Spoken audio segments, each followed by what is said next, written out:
शुरुआत में एक आदमी हाथ में बंदूक लेकर जंगल में भाग रहा था। उसे किसी बात का डर था। जैसे भी वह आगे बढ़ता है तो एक आदमी उसे पकड़ लिया, जो उसका साथी था, क्योंकि ये दोनों चोर हैं और मिलकर यहाँ चोरी करते थे। लेकिन इस बार वे एक गुप्त स्थान पर आए हैं जो जंगल के बीच में कहीं है। बहुत सारे बड़े बड़े सांप हैं। इन सांपों को पकड़ना उनका काम था ताकि वे इनकी खाल बेचकर अच्छा पैसा कमा सके। लेकिन पहला चोर इस काम को करने में डरता था। उन्होंने कहा कि मैं वहाँ नहीं जाऊँगा, मुझे छोड़ दो। यह कहकर वह अपने साथी से दूर भागने लगा। लेकिन तभी उसे ऐसा महसूस हुआ जैसे कोई उसके पीछे आ रहा है। हड़बड़ी में उसका एक पैर गीली मिट्टी में फंस गया। जब वह नीचे देखता है तो उसे पता चलता है कि यह एक दलदल है। इसके अंदर एक आदमी का कंकाल फंसा हुआ था, जो यहीं फंसकर मर गया है। बहुत डरा हुआ था। जैसे ही वह भागने लगा तो वह उसे गिरा दिया और स्क्रीन पर फिल्म का नाम लिखकर की सेंड आता है। इसके बाद सीन बदलने वाली एक कार आती है जिसमें एक कपल बैठा हुआ था। पति का नाम जोश था। वे यात्रा पर जा रहे थे और अपनी शादीशुदा जिंदगी से खुश नहीं थे। जैसे ही वे होटल पर पहुंचे, उनकी मुलाकात जोश के दोस्त से होती है। उन्होंने उनके लिए इस यात्रा की व्यवस्था की थी। अब यह दोनों अच्छे से स्वागत करते हैं। जब अब वे रिसेप्शन पर जाते हैं तो वहाँ भी बहस करने लगते हैं, क्योंकि जोश की पत्नी सोफिया 2 कमरे मांगती है, लेकिन यहाँ सिर्फ एक ही कमरा बचा था। उनके बीच मतभेद इतना बढ़ गया था कि वे अब एक छत के नीचे नहीं रह सकते थे। अब ये हो रहा था क्योंकि जोश ने किसी और लड़की के साथ रिश्ता बना लिया था। साथ ही वह बहुत शराब पीता था, जो सोफिया को बिल्कुल पसंद नहीं था। लेकिन हालांकि वह सुधर गया।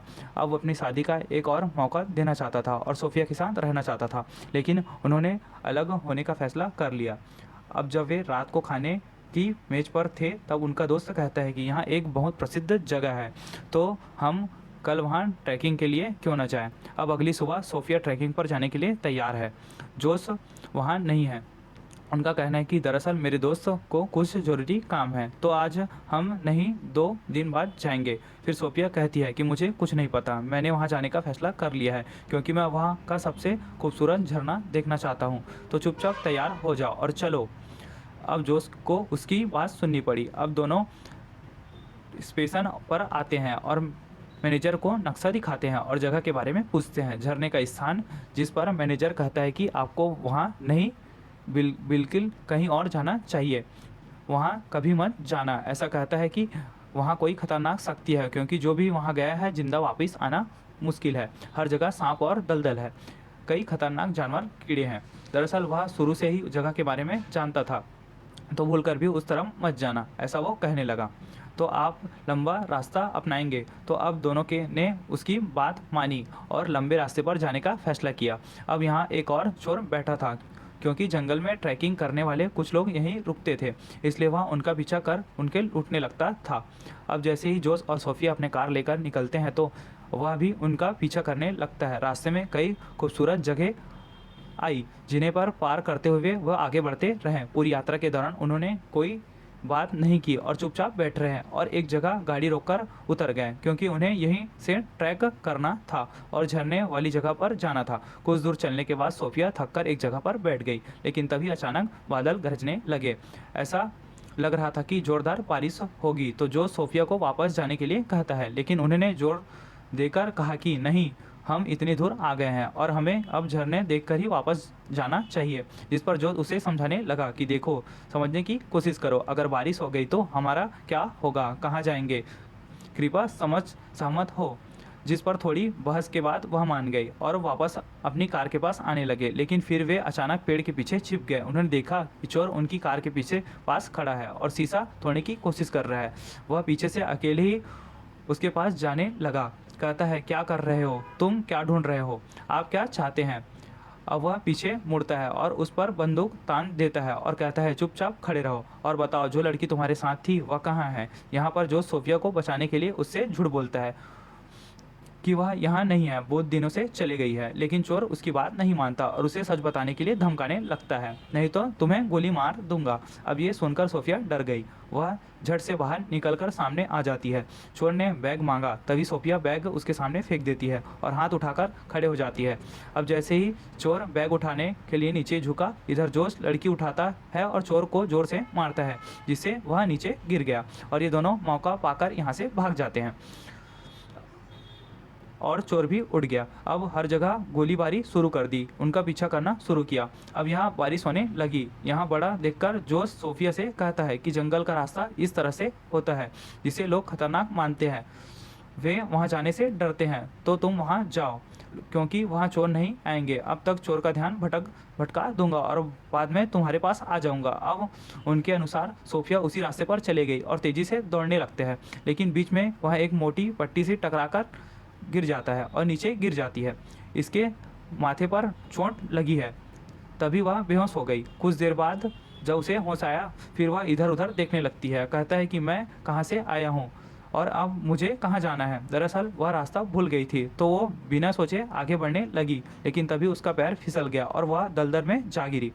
यह दलदल बहुत बड़ा था, इसलिए वहाँ से बाहर निकल पाना अकेला मुश्किल था। थोड़ी देर में जोश यहाँ आ जाता है और उसका एक हाथ जोर से बहुत दूर तक, जबकि उसका दूसरा हाथ दलदल में फंस हुआ था, जो काफ़ी प्रयास के बाद कभी नहीं निकल पाता। हालांकि सोफिया उनसे हाथ मिलाने की कोशिश भी करती है, उसने भी खुद हिलाया, लेकिन उसका कोई फ़ायदा नहीं हुआ। अब ये देखकर जोश उसे कहता है कि अगर तुम क्या कर रहे हो, हिलना नहीं है और सावधान रहो, यह दलदल है, शरीर हिलाओगे तो तुम इसमें फंसते चले जाओगे। लेकिन उसे कुछ समझ नहीं आता। वह समझ गई थी कि इसलिए अब वह अपने शरीर को ज़ोर ज़ोर से हिलाने लगी, इससे वह अंततः दलदल में नीचे चले जाती है।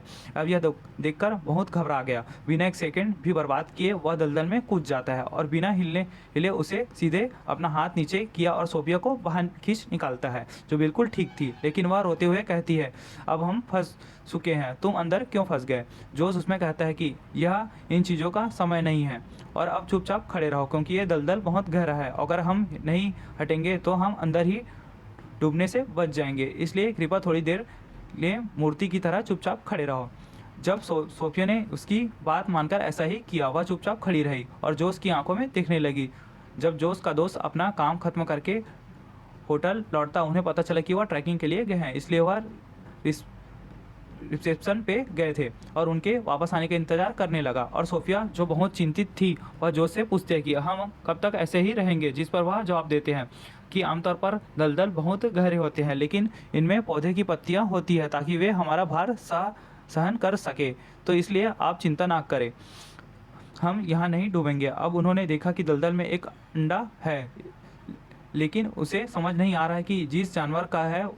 अब सोफिया ध्यान से अपने जूते उतारने की कोशिश करती है, जिससे उनका वजन थोड़ा कम हो जाए, लेकिन तभी उसका हाथ किसी और चीज़ को छू गया, जिससे वह काफ़ी घबरा जाती है। अब वो दोनों मिलकर उसी जगह को बाहर निकलने की कोशिश करते हैं और देखते देखते उनका बुरा हाल हो जाता है। वे डर के मारे चिल्लाने लगते हैं, क्योंकि वह चीज़ एक लाश थी जो एक पीछे ले चोर की थी। अब सोफिया उसका चेहरा देखकर बहुत डर गई। रोते हुए वह कहती है कि इसकी मौत नहीं हुई है दलदल में डूबने से, दरअसल वह भी यहीं फंसा गया था, जो काफ़ी देर तक फंसा रहा, कोई उसे बचाने नहीं आया, इसी कारण भूख प्यास से उसकी मृत्यु हो गई। सोफिया एक डॉक्टर थी, इसलिए वह सब कुछ जानती थी, लेकिन अब यहाँ उसकी हिम्मत टूट गई। हम भी यहीं फंसे रहेंगे और कोई हमें बचाने भी नहीं आएगा।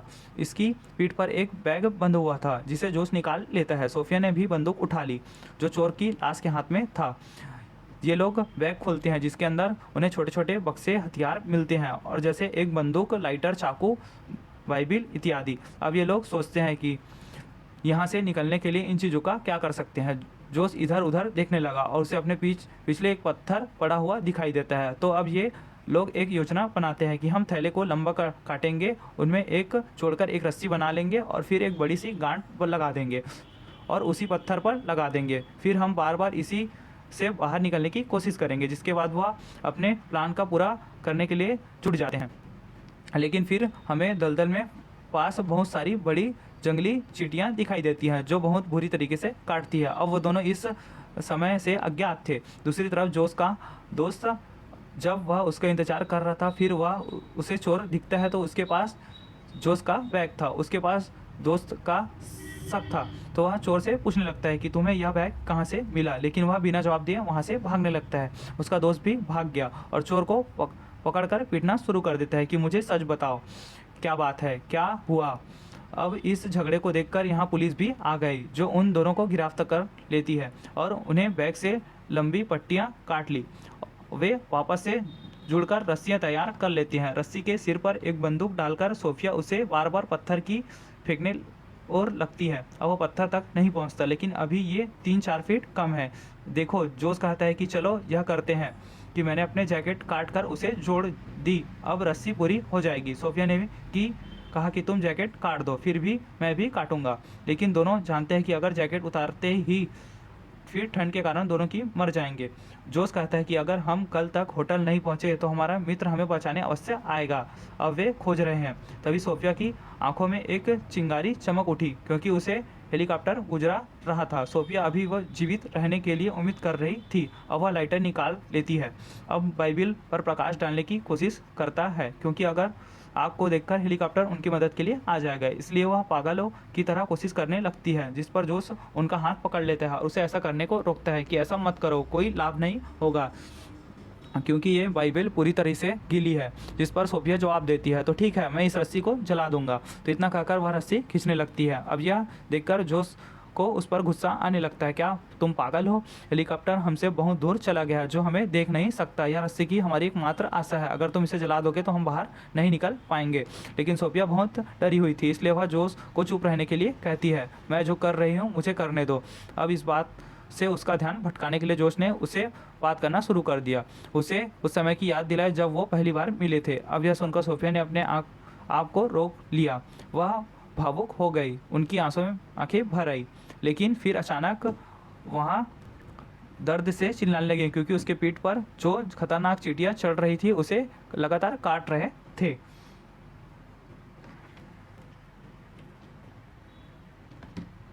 इस वजह से सोफिया को काफ़ी दर्द हुआ। वह ज़ोर ज़ोर से चिल्लाने लगी। अब यह देखकर जोश अपने पैंट्स को जेब से शराब की एक बोतल निकाल देता है और उसे अपनी पीठ पर रखने के लिए कहता है। वे चींटियां भाग गई। सोफिया ने ऐसा किया। जैसे ही उसने शराब डाली, चींटियां भाग गई। तो कुछ देर के लिए उसने भी राहत की सांस ली। खैर, अब उन्हें याद आया कि हमारे पास भी अभी बंदूक है, तो क्या ना हम इसे रस्सी से बांध ले ताकि हम बाहर निकल सके। वो ऐसा करने लगे थे, लेकिन तभी अगला खतरा आया, जो एक खतरनाक सांप जो उसके ठीक पीछे खतरनाक सांप उनके दलदल की ओर आ रहा था, उनके पास जो अंडा पड़ा था उसे लेने के लिए।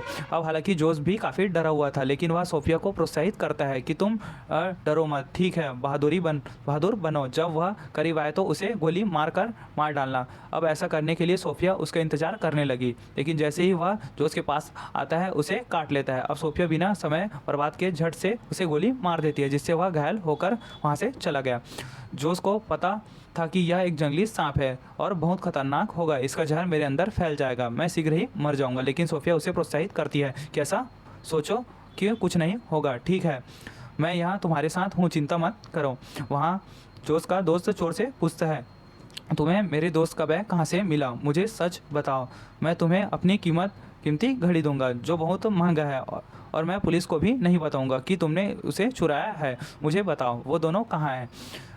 अब जैसे ही वह घड़ी उठाता है, चोर उससे कहता है कि मैंने जंगल के बीचों बीच उस खतरनाक रास्ते की ओर जूते जाते हुए देखे थे जहाँ लोगों का जाना मना है। उसी जंगल में मेरा मित्र भी फंसकर मर गया। अब यह सुनकर उसे जोश को सोफिया की चिंता होने लगी, और क्योंकि वह जेल में बंद था, इसलिए वह पुलिस से गुहार लगाने लगा कि प्लीज़ मुझे छोड़ दो, मेरे दोस्त मुसीबत में हैं, मुझे उनकी जान बचानी है। जहर के कारण जोश की तबीयत खराब हो रही थी, उसके शरीर में तेज़ी से फैल रहा था, उसकी हिम्मत खत्म होती जा रही थी। अब सोफिया ने देखा कि जोश की नसों में जहर के कारण खून जमने लगा है। थोड़ी देर में उसका खून इतना जम जाएगा कि उसकी जान भी जा सकती है। यह देखकर सोफिया चाकू निकालकर लाइटर से उसे गर्म करने लगती है। जोश के बारे में पूछने पर उसने कहा कि मैं इससे तुम्हारे गर्दन की नस काट दूंगी, जिससे आपकी गर्दन में जमा हुआ खून बाहर निकल जाएगा और जहर आपके दिमाग तक नहीं पहुंचेगा।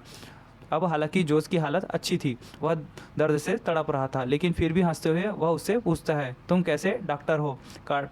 कटौती के कारण जो खून बहेगा उसका आप क्या करोगे? आप इसे कैसे रोकोगे? जिस पर सोफिया रोते हुए कहती है, मैं इस बारे में कुछ करूँगी, लेकिन मैं तुम्हें मरते हुए नहीं देख सकती। अब भी वह थोड़ी सोचती है, लेकिन कोई दूसरा रास्ता नहीं मिलता। वह उसकी गर्दन पर काट लगा देती है, जिससे जमा हुआ खून बाहर आ गया। जोश दर्द से तड़पने लगा। इधर उनका काफ़ी खून बह चुका था।